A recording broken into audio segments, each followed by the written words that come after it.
हम सब कहीं ना कहीं अपेक्षाओं से जुड़े होते हैं। बच्चे माता पिता से अपेक्षा करते हैं और माता पिता बच्चों से करते हैं।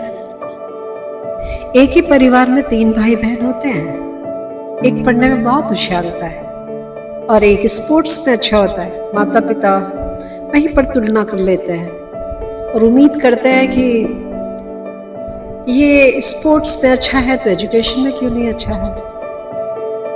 यदि एक बच्चा देखने में कम सुंदर है तो उसके प्रति उपेक्षा का भाव रखते हैं।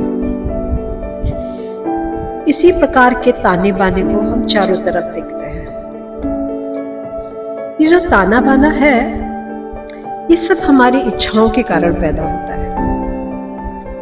जब तक हमें आत्म अनुभूति नहीं होती हम सदैव दूसरे व्यक्ति की कमियां ढूंढते रहते हैं। हम विशाल नहीं हो पाते। जैसा प्रेम हम अपने बच्चों को करते हैं हम दूसरों के बच्चों को कदापि नहीं कर पाते। हमारे यहाँ नवरात्रों में कन्या पूजन होता है इस भावना के साथ कि मातृशक्ति की पूजा हो। तो ये भाव देने के लिए कि सर्वत्र आप उस दिव्य शक्ति को आत्मसात करें। लेकिन इस डगर को पाने में हमें कितना समय लग जाता है। एक ही परिवार में यदि पुत्र का विवाह होता है और पुत्र वधू आती है तो हमारी अपेक्षाएं होती हैं। वो लड़की दूसरे परिवार से आती है, उसके अपने संस्कार होते हैं। इन सब तामझाम में कभी कभी द्वंद्व भी पैदा हो जाता है। उसका मुख्य कारण हमारी अपेक्षाएं होती हैं। कभी पुत्रवधू करती है, कभी परिवार करता है। यद्यपि नई परिस्थिति में सामंजस्य सबको बिठाना होता है और बिना त्याग के कहीं कोई एडजस्टमेंट नहीं हो पाता। अपेक्षाओं से पार पाने के लिए अत्यंत आवश्यक है कि हम सर्वत्र एक भाव में देखने का प्रयास करें। ये तभी हो पाता है यदि हम ईश्वर भजन करते हैं। जैसे हम अपने पैमाने अपनी बेटी के लिए रखते हैं वैसे हम पुत्रवधू के लिए रखें। पुत्रवधू भी जैसे अपने माँ को प्रेम करती है अपने पति की माँ को भी करने का प्रयास करें। ये असाइनमेंट है जो ईश्वर ने हम सबको दी है। क्योंकि एक अवस्था ऐसी आती है जब आप सबको प्रेम करते हो। उस अवस्था को पाने के लिए ये सब पड़ाव है कि आप सर्वत्र ईश्वर का दर्शन करें। और ईश्वर का दर्शन आप तभी कर पाते हैं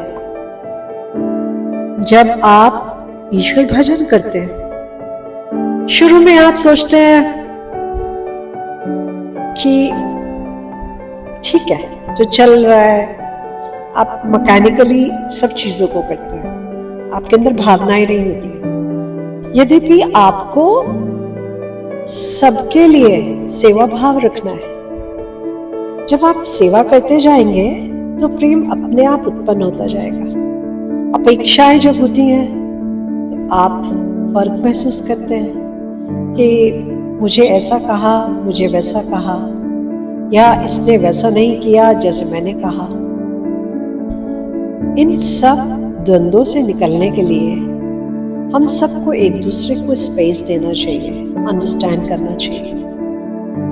जब भी कोई किसी से कुछ छुपाता है इसका मतलब वहां कहीं विश्वास छूट रहा होता है या ये डर होता है कि मुझे अनुमति नहीं मिलेगा। हमें हर चीज को समझने का प्रयास करना चाहिए। सामंजस्य बिठाने के लिए सबसे पहले अपने पर कार्य करना होगा। जैसे आप अपने को प्रेम करें वैसे ही दूसरों को करने का प्रयास करें। यदि एक परिवार में कोई दूसरे से अपेक्षा करता है तो वो अपनी अपेक्षाएं अपने संस्कारों के कारण कर रहा है। यदि वो आपको एक ऑब्जेक्ट समझ के ऑब्जर्व कर रहा है तो करने दीजिए। आप अपने पर कार्य करते जाइए, धीरे धीरे समाधान निकलते जाएंगे, क्योंकि सब आत्माएं प्रेम की भूखी हैं। यदि आप प्रेम प्रसार आपकी तरफ से शुरू होगा, ऐसा हो ही नहीं सकता कि वो दूसरे को ना छुए।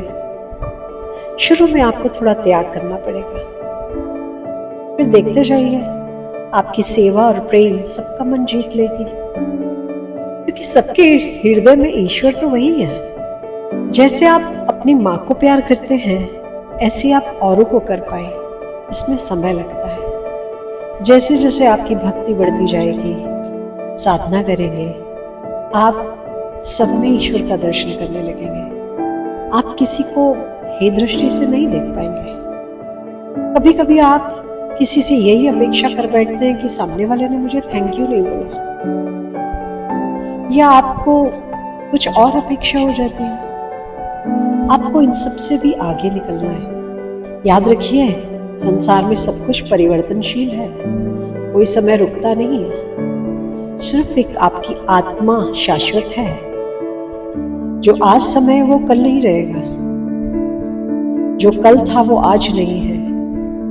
इसलिए बहते जल की तरह बहते जाइए, बस अपने चित्त पर कार्य करिए कि मुझसे कोई भूल ना हो। हर परिस्थिति में हमें सामंजस्य स्थापित करना है। कभी कभी अपेक्षाएं स्कूल पटल पे भी हो जाती है। एक विद्यार्थी है, बहुत अच्छा परफॉर्म करता है, लेकिन एक एग्जाम में नहीं कर पाता, तो टीचर ही उससे अपेक्षा कर लेती है इसके मार्क्स कम क्यों आए। यद्यपि हमें ये मूल्यांकन करना चाहिए कि उस बच्चे के मानस पटल पर क्या चल रहा था, कोई विषम परिस्थितियां तो नहीं थी। अपेक्षा करने से कभी कभी भेद उत्पन्न हो जाते हैं। हमें सदैव इसका ध्यान रखना चाहिए। प्रेम से काउंसलिंग करनी चाहिए ताकि हम सब गैप्स को फिल कर पाए। इसी प्रकार ऑफिस में कभी कभी बॉस सबऑर्डिनेट्स से अपेक्षाएं इतनी कर जाते हैं कि द्वंद्व उत्पन्न हो जाता है। वहां पर भी आपको सामने वाले के शू को चेक करना जरूरी है। आप तो अपने लेवल पे बात कर रहे हैं, सामने वाले की परिस्थिति को इग्नोर मत करिए। जब आप ऐसा करके चलेंगे तो आपको नए समाधान मिलेंगे। अपेक्षा हम और भी परिस्थितियों में करते हैं। कभी हम किसी से धन की अपेक्षा कर लेते हैं, कभी व्यवहार में कर लेते हैं, कभी किसी और पटल पे कर लेते हैं। हमें इन सब से आगे निकलना है। जब आप आत्म पर कार्य करेंगे तो आप अपेक्षा करना भूल जाएंगे। अतः आप आत्म मंथन करते जाइए, आपको आगे का रास्ता मिलता जाएगा। अपेक्षाएं छूटती जाएंगी और आप बढ़कर सबको प्यार करेंगे। और प्रेम ही है वो धागा जो सबको एक डोरी में बांध के रखता है। इसलिए दिव्य प्रेम की अनुभूति से आगे बढ़िए।